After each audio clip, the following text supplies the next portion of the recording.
Hello friends, welcome to my YouTube channel. आज हम IPC की जो लेक्चर सीरीज़ हमारी चल रही है उसमें हम आगे प्रोसीड करते हैं।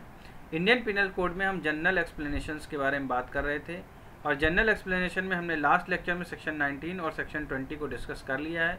चैप्टर 2 में हमारे टोटल 6 से लेकर 52A तक सेक्शंस हैं, जिसमें हमने सेक्शन 20 बॉडी ऑफ जजेस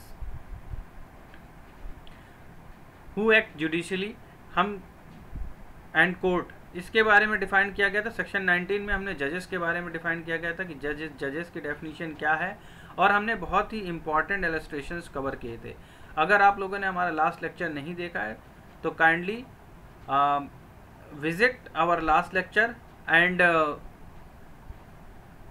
complete this, because this is very important and बहुत इंपॉर्टेंट इलस्ट्रेशंस मैंने कवर कराए हैं उसमें, जो कि आपके एग्ज़ाम पर्सपेक्टिव से बहुत ज़रूरी है और डायरेक्ट क्वेश्चन आ जाता है उसमें से। फिर भी लोग गलत कराते हैं, पता नहीं, बट डायरेक्ट क्वेश्चन आता है। अब सेक्शन 21 की हम बात करते हैं, पब्लिक सर्वेंट। तो पब्लिक सर्वेंट की बात करते ही आपके दिमाग में बहुत अच्छे अच्छे ख्यालात आने लगते होंगे, ठीक है, क्योंकि हम लोग तैयारी भी उसी चीज़ की कर रहे हैं ना, इसलिए। तो पब्लिक सर्वेंट जो है, वैसे तो पब्लिक सर्वेंट में कौन कौन आएगा, मोटे मोटे तौर पर मैं ये बता देता हूँ, एग्जाम में डायरेक्ट क्वेश्चन यही पूछा जाता है। नंबर 1 तो आता है म्युनिसिपल कमीशन। क्या ये पब्लिक सर्वेंट है? म्युनिसिपल कमीशन पब्लिक सर्वेंट है। Member of parliament,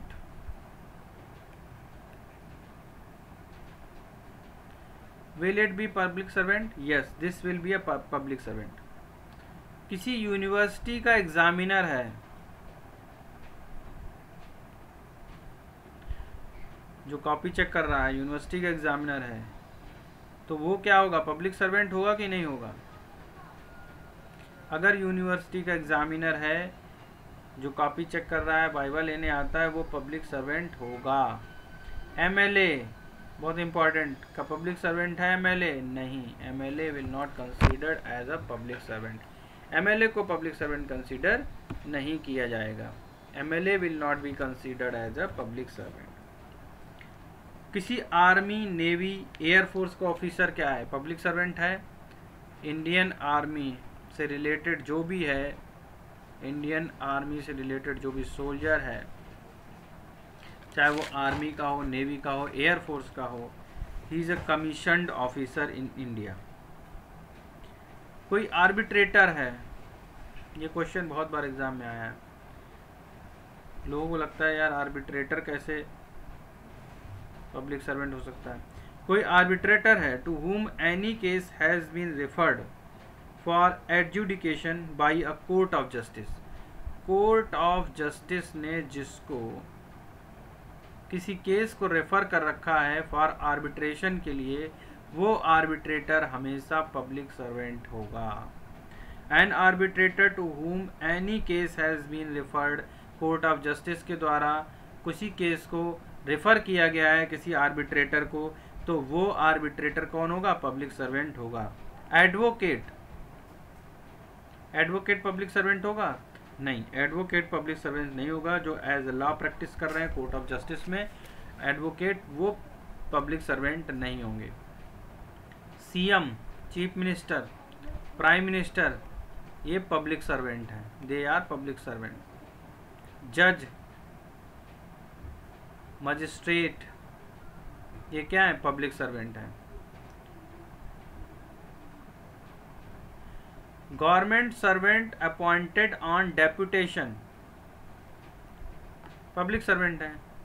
government college का प्रिंसिपल, गवर्नमेंट कॉलेज का प्रिंसिपल क्या पब्लिक सर्वेंट होगा? नहीं होगा। तो जो पब्लिक सर्वेंट नहीं होंगे उनको आप स्पेसिफिकली एक बार थोड़ा सा ध्यान दे लीजिए। बाकी जो पब्लिक सर्वेंट हैं उन्हें आपको ज़्यादा ध्यान देने की जरूरत नहीं, वो ऑटोमेटिकली आपको समझ में आ जाएंगे। बेसिकली जो पब्लिक सर्वेंट नहीं है उन पर थोड़ा फोकस कर सकते हैं, जैसे एमएलए पब्लिक सर्वेंट नहीं है, एडवोकेट पब्लिक सर्वेंट नहीं है, गवर्नमेंट कॉलेज का प्रिंसिपल पब्लिक सर्वेंट नहीं है। अब अपनी बेयर एक्ट उठा लीजिए, देखिए पब्लिक सर्वेंट के बारे में क्या दिया गया है। ये तो मैंने पब्लिक सर्वेंट को बहुत ही ईजिली यहाँ पर डिफाइन कर दिया है। पब्लिक सर्वेंट लोक सेवक। The word public servant denotes a person falling under any of the description here in after following, namely first जो है वो रिपील कर दिया गया है, इसलिए इसको पढ़ने की कोई ज़रूरत नहीं। सेकंड मैंने कवर करा दिया है कि आर्मी का, नेवी का या एयरफोर्स का कमीशन्ड ऑफिसर जो है वो पब्लिक सर्वेंट होगा। एवरी जज including any person empowered by law to discharge whether by himself और as a member any body और a person any adjudicatory function, तो जज क्या होगा? पब्लिक सर्वेंट होगा। न्यायालय का हर officer, every officer of the court of justice including liquidator, receiver और commissioner, every officer of court of justice including liquidator, receiver, commissioner, whose duty it is as such officer to investigate or report on any matter of law or fact, or to make, authenticate or keep any document, or to take charge or disposal of any property, or execute any judicial process, to administrate any oath, or to interpret or preserve order in the court, and every person specially authorized by the court of justice to perform any of such duties। यानी कि न्यायालय का प्रत्येक officer जिसके अंतर्गत कोई receiver का receiving commissioner है या फिर लिक्विडेटर है, जिसके ऐसे ऑफिसर के नाते जो भी कर्तव्य दिए गए हैं, जो विधि के अंतर्गत किसी भी मामले के इन्वेस्टिगेशन करनी हो, रिपोर्ट पेश करनी हो, डॉक्यूमेंट्री मंगानी हो, या उसको डॉक्यूमेंट जो है उसको क्या करना हो? ऑथेंटिकेट करना हो, ठीक है, किसी प्रॉपर्टी को डिस्पोज ऑफ कराना हो, या जुडिशियल प्रोसेसिंग में एडमिनिस्ट्रेटर की तरह करना, ऑथ को एडमिनिस्टर करना हो, ठीक है, शपथ पत्र को निष्पादित करना हो, ठीक है, शपथ पत्र ग्रहण कराए या निर्वचन करे शपथ पत्र का, या फिर न्यायालय में व्यवस्था बनाए रखने का हर व्यक्ति जिससे ऐसे कर्तव्यों में किन्हीं न किन्हीं तरीके से पालन करने का प्राधिकार है, न्यायालय द्वारा विशेष रूप से दिया गया है, तो वो एक गवर्नमेंट सर्वेंट माना जाएगा। बहुत इंपॉर्टेंट पॉइंट है, एक तरह से अपने दिमाग में नोट कर लीजिए।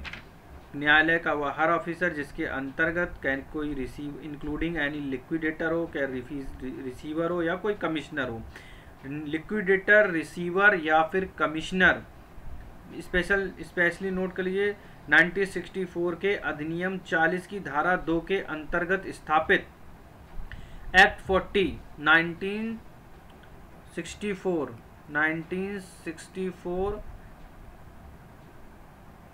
Act number 40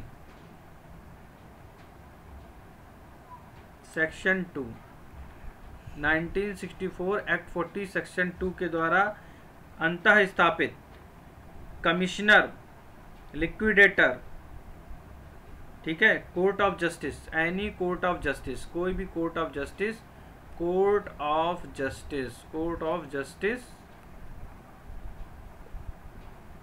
appointed as a commissioner, liquidator, ठीक है, रिसीवर, कमिश्नर, लिक्विडेटर, ठीक है, को इंक्लूडिंग अ लिक्विडेटर, रिसीवर और कमिश्नर, जिसकी ड्यूटी है कि वह इन्वेस्टिगेट करें लॉ के अंतर्गत, duty such as officer to investigate, report किसी भी मैटर ऑफ फैक्ट को, या फिर ऑथेंटिकेट करें, या अपने पास किसी भी डॉक्यूमेंट को, दस्तावेज को बनाए रखने के लिए, या फिर उसे प्रमाणित करने के लिए, या किसी भी प्रॉपर्टी है उसको डिस्पोज ऑफ करने के लिए, या जुडिशियल प्रोसेसिंग को एग्जीक्यूट करने के लिए, चाहे वो ऑथ का एडमिनिस्ट्रेट करने की हो या फिर ऑथ को इंटरप्रेट करने हो या प्रिजर्व करना हो किसी ऑर्डर को कोर्ट में। तो इस तरह के पर्सन जो हैं वो स्पेशली ऑथराइज किए गए हों कोर्ट के द्वारा, कोर्ट या न्यायालय के द्वारा ऑथराइज किए गए हों, तो वो ऑफिसर जो हैं वो गवर्नमेंट सर्वेंट कहलाएंगे।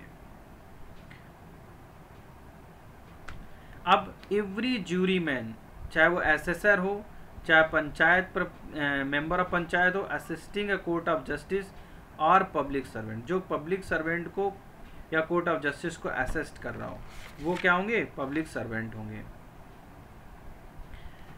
7th है, ऐसा कोई भी व्यक्ति जो ऐसे पद को धारण करता है जिसके आधार पर वह किसी व्यक्ति को कन्फाइन कर सकता हूँ, यानी किसी व्यक्ति को बंदी बना सकता हो जो कि किसी भी पब्लिक सर्वेंट के द्वारा ऑथराइज हो। Every person who hold an office by virtue of he is empowered to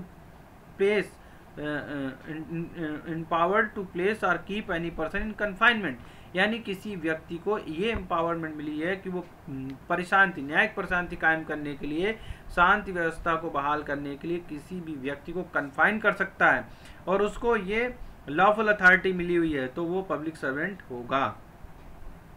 सरकार का हर ऑफिसर जो किसी पॉइंट में तो मैंने डिस्कस कर लिया है, ठीक है। Every officer whose duty is such officer to take receiver keep expense any property on behalf of the government, ठीक है। हर वह ऑफिसर जिससे ऐसे ऑफिसर के नाते यह कर्तव्य मिला हो कि सरकार की ओर से किसी संपत्ति को ग्रहण करे, प्राप्त करे, रखे या उसका व्ययन करे, या सरकार की ओर से कोई सर्वेक्षण करे या फिर संविदा करे, कोई कॉन्ट्रैक्ट करे या किसी राजस्व की जो ऑर्डर हो उसको निष्पादित करे, या सरकार के धन संबंधी हितों को प्रभाव डालने वाले किसी मामले का इन्वेस्टिगेशन करे, ठीक है, तो वो भी पब्लिक सर्वेंट यहाँ पर होगा। हर ऑफिसर जिसका ऐसे ऑफिसर के नाते कर्तव्य है कि वह किसी गांव में, नगर में, जिले में या किसी धर्मनिरपेक्ष सामान्य प्रयोजन के लिए किसी संपत्ति को ग्रहण करे, प्राप्त करे, जैसे कि लेखपाल वगैरह हो जाते हैं, रखें या व्ययन करें या सर्वेक्षण करें या कोई रेट या उद्ग्रहित करें या किसी ग्राम, नगर या किसी जिले के लोगों के अधिकारों के अविनिश्चित के लिए कोई दस्तावेज बनाएं, आदि प्रमाणित करें या रखें, वो भी पब्लिक ऑफिसर्स होंगे। हर व्यक्ति जो कोई ऐसा पद धारण करता है जिसके आधार पर वह निर्वाचन की नामावली तैयार करने, प्रकाशित करने, बनाए रखने या पुनरीक्षित करने के लिए या निर्वाचन या निर्वाचित किसी भाग को संचालित करने के लिए सशक्त हो, वह व्यक्ति भी पब्लिक ऑफिसर होगा। एंड लास्ट, हर वह व्यक्ति जो सरकार की सेवा में वेतन पा रहा हो, सरकार से लोक कर्तव्य के पालन के लिए सरकार से फीस ले रहा हो, कमीशन के रूप में परिश्रम पाता हो, वो पब्लिक सर्वेंट होगा। In the service of play of local authority corporation established by under the central government और provision of state act is also a public servant. Municipal commissioner is a public servant. Person falling under any of the above descriptions are public servant whenever appointed by the government or not, ठीक है। तो ये इसका illustration है, इसमें 3 explanation दिए हुए हैं और ये मैंने सारे डिटेल में डिस्कस कर दिए हैं। तो पब्लिक सर्वेंट भी बहुत एक ऐसा टॉपिक है जिस पे एग्जाम में क्वेश्चन बहुत आता है और इसमें मोटा मोटा कुछ क्वेश्चन डायरेक्ट पूछ दिए जाते हैं, लोग उनको भी गलत कराते हैं। जैसे एडवोकेट के बारे में, एडवोकेट तो नहीं, गवर्नमेंट कॉलेज का जो प्रिंसिपल है ये पब्लिक सर्वेंट नहीं होता है, इसको लोग पब्लिक सर्वेंट लिखाते हैं। एमएलए को भी लोग पब्लिक सर्वेंट लिखाते हैं, जबकि एमएलए पब्लिक सर्वेंट नहीं होता है, ठीक है। आर्बिट्रेटर को नहीं लिखते हैं लोग पब्लिक सर्वेंट, जबकि आर्बिट्रेटर होता है। अगर उसको कोई केस कमिट किया है किसी जज ने हियरिंग के लिए आर्बिट्रेटर को, तो वो public servant as a public servant ही कमिट किया जाता है। एडवोकेट पब्लिक सर्वेंट नहीं हो सकता। म्युनिसिपल कमिश्नर पब्लिक सर्वेंट है। Member of parliament is a public servant. Examiner of university is a public servant, ठीक है। तो ये कुछ पॉइंट्स हैं जो सेक्शन 21 के बारे में मैंने आपसे डिस्कस किए, पब्लिक सर्वेंट के बारे में।